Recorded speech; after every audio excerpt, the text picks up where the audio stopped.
اتنی مزے کی اور اہم قرارداد ہے کہ ہم اسپیشل پروگرام کرنے کے لیے آ گئے ہیں، کیونکہ ایک طرف چیف جسٹس آف پاکستان نے جو تاحیات نائلی والا کیس ہے اس کو ظاہرہ وہ دوسرے حصے میں آ رہا ہے ہمارے پروگرام کے کہ کس کس کی طرح کے شگوفے وہ جو سارے کے سارے ڈھونڈے گئے تھے نا تحفے جنہوں نے قرارداد پیش کی. آپ کو پتہ ہے کہ انہیں آزاد کیا تھا ثاقب نثار صاحب نے کہ شیر کا نشان آپ نہیں لے سکتے، اور بیرامن تنگی صاحب پیپلز پارٹی سے تھے، اور جو سنگھ صاحب موجود تھے ان کی آواز خاموش بھی تھی، رضامندی بھی تھی، نہیں بھی تھی، بولتے بھی رہے اور ان کی پارٹی کو بھی سیٹ بیک ہوا. اور جو نہیں بولے اور کھل کے بات کی جنہوں نے، وہ سینیٹر عفنان اللہ تھے کہ یہ بات سب کر سکتے تھے جنہوں نے مخالفت کرنی تھی. میں آپ کو بتاؤں کہ یہ بی اے پی کے لوگوں کی خاموشی سے خواہش تھی، ان کے لوگوں کو بلایا گیا تھا، اور بی اے پی کے ہی چیئرمین سینٹ ہیں صادق سنجرانی، جن کو پچھلے ہفتے مولانا فضل الرحمان کے بیٹے کے ولیمے میں وہ آصف علی زرداری کہہ رہے تھے کہ تیرا فیض تو گیا، اب تیرا کیا بنے گا؟ تو انہوں نے کہا آپ تو ہیں.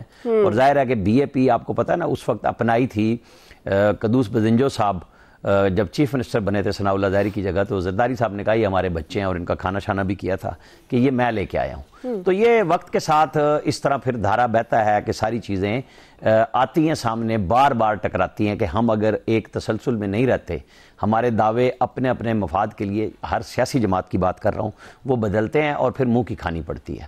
یہ جو آج سینٹ میں قرارداد آئی، تو قومی اسمبلی میں بھی تو قراردادیں پہلے پاس ہوئی تھی نا کہ جی آپ الیکشن نہیں کرائیں گے، ہم فنڈ نہیں دیں گے. تو آج یہ چھوٹی سی ایک کوشش ہے جو میرے حساب کتاب میں اس وقت بھی وہ قرارداد ہی تھی جن کی کوئی قانونی ویلیو نہیں تھی، اور آج بھی کوئی قانونی ویلیو نہیں. الیکشن کمیشن کی طرف سے باضابطہ وضاحت تو آنی ہے، لیکن ذرائع سے ان کے ظاہر لوگوں نے کوئی بیٹ رپورٹر سے بتائی ہے کہ بھئی ہم شیڈول پہ رہیں گے، اور وہ رہنا پڑے گا، کیونکہ پتھر پہ لکیر قاضی فائز عیسیٰ صاحب نے کہا ہوا ہے کہ الیکشن ہوں گے. اور اس کو ملتوی کرانے کے لیے آپ دیکھ لیں کہ پیپلز پارٹی کی طرف سے پھر شہری رحمان کو بولنا پڑا. تاج حیدر صاحب جس کو کہہ رہے ہیں کہ بم گرایا گیا، بھائی تو پہرے دو نا اپنے لوگوں کے بیٹھ کے وہاں پہ، کیوں اس قسم کی خاموشی اختیار کرتے ہیں؟ پر سینٹ میں جو اس وقت نگران حکومت کی نمائندگی قائد ایوان کے طور پہ کر رہے ہیں اسحاق ڈار صاحب، وہ بھی جمعہ تک موجود تھے. جمعہ بھی انہوں نے وہیں پڑھا پارلیمنٹ ہاؤس میں، لیکن وہ واپس آ چکے تھے.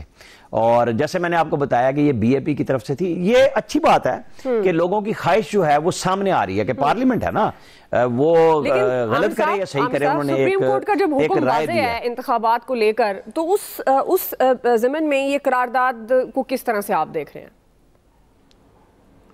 یہ دیکھیں، وہ جو قاضی صاحب نے کہا ہے نا کہ وہ موجود ہے پتھر پہ لکیر کے لیے، یہ کچھ فلر نہیں ہوتے. کچھ آپ سمجھتے ہیں پرانے زمانے میں نا اخبار میں خبر شبر چلوا دی جاتی تھی، اب یہ پارلیمنٹیرین یہ کام کر رہے ہیں بیٹھ کے نا کہ جی وہ ٹیسٹ لگایا جاتا ہے کہ لوگوں کا ریاکشن کتنا بڑا آیا ہے. اب دیکھیں جنہوں نے حمایت کی ان کو بھی مجبوراً بولنا پڑا کہ نہیں یہ بم ہے، یہ نہیں مانیں گے. بیرسٹر گوہر صاحب کو بولنا پڑا. بھائی یہ دوسری تیسری دفعہ پی ٹی آئی والے سینیٹر یہ ہاتھ دکھا رہے ہیں خاموشی والا کہ نیم رضامندی بھی ہے اور نہیں بھی ہے. تو یہ پالیسی میکنگ ان سب کے اپنے اپنے ذمہ آتی ہے. بہرحال الیکشن کے علاوہ تو راستہ نہیں ہے. ہاں چونکہ بات کر دی جائے گی کہ جی اس وقت نہیں کرائے، 30 اپریل کو نہیں کرائے، 14 مئی کو نہیں کرائے، تو پھر اب کیا ضروری ہو گیا ہے؟ اب عام انتخابات ہو گئے ہیں. اس وقت کسی کی ساز کی مبینہ آڈیو موجود نہیں ہے، صحیح ہے، کسی کا ٹرک اویلیبل نہیں ہے.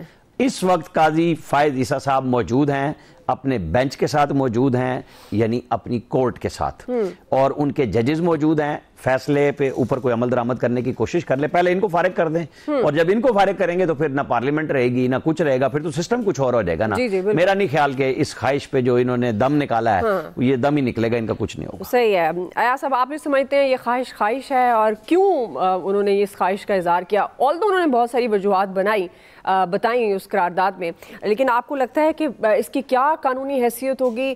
سپریم کورٹ کے واضح حکم کے باوجود اس کا کیا اثر ہوگا؟ یہ کہاں سٹینڈ کرے گی قرارداد ایاز صاحب؟ دعا دلچسپ بات یہ ہے کہ 100 کا ایوان سینٹ کا، اس میں سے 14 ارکان آتے ہیں، ایک قرارداد پیش ہوتی ہے اور اس میں سے 12 اس کی حمایت کر دیتے ہیں.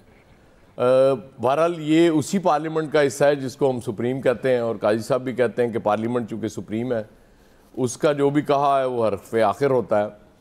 کسی کو کوئی پرواہ نہیں ہے کہ کورم پورا ہے نہیں ہے، بس تھوڑے سے سینیٹر ہیں انہوں نے ایک خواہش کو عملی جامہ پہنا دیا، مطلب اس میں وہ آگے. اب رولا یہ ہے کہ یہ پچھلے جو 16 ماہ پی ڈی ایم کی گورنمنٹ رہی ہے اس میں بھی ہم یہی کہتے ہوتے تھے نا کہ قانون سازی ہو رہی ہے، کورم پورا نہیں ہے، اور وہ ہوتی جا رہی تھی، وہ کسی کو پرواہ نہیں تھی، بس ٹھیک ہے۔ اب چیزیں دیکھیں نا، ایک دن میں بگاڑ پیدا نہیں ہوتا، جب آپ برداشت کرتے چلے جاتے ہیں تو وہ بگاڑ بڑھتا چلا جاتا ہے۔ وہ آج ہمیں سینٹ کی اس قرارداد کی صورت میں نظر آیا، یہ تو محض قرارداد ہے نا، جس کی ظاہر ہے کوئی قانونی اور آئینی حیثیت ہی نہیں ہے، وہ تو قانون سازی ہو رہی تھی، اس میں بھی اس چیز کا خیال نہیں رکھا گیا کہ کم از کم بندے تو پورے کر لو، چونکہ وہ طے کیا ہوا تھا کہ جی کرنا ہے، اور اسی کا آج حوالہ بھی دیا، وہ خیر بعد میں آپ سے بات کریں گے اس پہ، جو قاضی صاحب نے حوالہ بھی دیا، وہ جو 5 سال کی مدت کر دی تھی اس پارلیمنٹ نے، وہ بھی تو ہم یہی کہتے تھے ادھوری ہے، آدھی ہے، لیکن وہ اس وقت ٹھیک تھا کہ جی کوئی نہیں، چونکہ وہ فیصلے ٹھیک ہو رہے تھے، خواہشات کے مطابق ہو رہے تھے فیصلے، اس لیے وہ پارلیمنٹ ٹھیک لگ رہی تھی۔ آج ظاہر ہے بڑا عجیب لگ رہا ہے کہ جی یہ 14 ارکان کس طرح سے آگے اور کس طرح انہوں نے کر لیا۔ یہ تو وہ جو پتھر پہ لکیر ہے، اور کچھ لوگ شاید سمجھتے ہو کہ وہ لکیر مٹانا آتی ہے ہمیں، چاہے پتھر پہ بھی ہو، اور اس لیے یہ آج یہ قرارداد لائے گی۔ مطلب یہ سینیٹر سمجھتے ہیں کہ پتھر پہ لکیر مٹ سکتی ہے، کوشش ہی ہے نا۔ بڑے بہادر ہیں یہ تو، بہت بہادر ہیں، آپ کو اندازہ ہی نہیں ان کی بہادری کا۔ یہاں کون بہادر نہیں ہے؟ یہاں سارے بہادر ہوتے ہیں، جو جتنے لوگ بھی ہوتے ہیں ان سے بہادر کو بندہ ہوتا ہی نہیں ہے یہاں۔ انہوں نے ایک کوشش کی ہے، وہ پہلا پتھر پھینکا ہے میرے حساب سے تو الیکشن ملتوی کرانے کی طرف، کیونکہ اثر رکھے گا یہ پتھر؟ اسپیکولیشنز تو ہو رہی ہیں نا کہ جی الیکشن شاید اکتوبر تک چلے جائے، موسم ٹھیک نہیں ہے۔ دیکھیں اگر امن و امان کی صورتحال کا لیا جائے گا نا معاملہ، تب بھی یہی ہو رہا تھا نا کہ جی وہ نہیں ہم نے دینے، ہمارے پاس نہ پیسے ہیں، پیسے نہیں دیے جا رہے تھے کیونکہ الیکشن نہیں کرانے چاہ رہے تھے اس وقت لوگ۔ تو اب بھی الیکشن نہیں کرانا چاہ رہے اور آپ کی خواہش ہو کہ الیکشن ہو جائیں، تو پھر دیکھتے ہیں۔ یہ تو ایک شروع ہو گیا نا ایک معاملہ اس طرف کہ جی الیکشن ایک قوت کرانا چاہ رہی ہے، اگر کوئی دوسری قوت نہیں کرانا چاہ رہی ہوگی تو پھر آپ پہ ہی بات آ جاتی، دعا پہ کہ اللہ تعالیٰ، ہاں پھر دعاؤں پہ بات آ جاتی ہے۔ سر دعاؤں میں بھی اب اثر نہیں ہے، دعا بھی نہیں لگتی، کون کے ساتھ دعا کریں؟ پھر بات دعا سے آگے نکل جاتی ہے، پھر دعاؤں پہ آ جاتی ہے، دعا کرنا پڑتی ہے پھر۔ یہ دیکھیں ہماری دعا تو فوراً پہنچ گئی، فوراً کہتی ہیں اطلاع ملی اور فوراً آ گئی، آواز آ رہی تھی مجھے بیک اینڈ سے۔ اور آپ نے آپ کی خواہش تھی، آپ نے کہا کہ جی آج پروگرام ہم نے آراز میں یہی میں کہنے والا تھا، آپ کو اوپننگ یہاں سے کرنی بس یہ جو اختیارات والے لوگ ہیں نا، ان کی خواہش پر بڑا عمل ہوتا ہے، آپ دیکھتے ہیں۔ یہ ویسے میری خواہش نہیں ہے، میں تو حکم پہ بیٹھا ہوا ہوں۔ اچھا نہیں، لیکن آپ نے کل کہا تھا، لیکن اچھی بات ہے چونکہ آپ نے کہا تھا کہ فیصلہ آ جائے گا سپریم کورٹ کا، حالانکہ مجھے بڑی شدت سے خواہش تھی کیونکہ میرے قائد ناہل بھی جمعے کے روز ہی ہوئے تھے، تو میری خواہش تھی کہ جمعے کو فیصلہ آ جاتا اور ان کی اہلیت ثابت ہو جاتی آج۔ فیصل صاحب جمعہ بڑا امپورٹنٹ ہے، اور کہہ رہا ہوں وہ جو جی آپ کے خیال میں یہ جو ایاز صاحب کہہ رہے ہیں کہ پتھر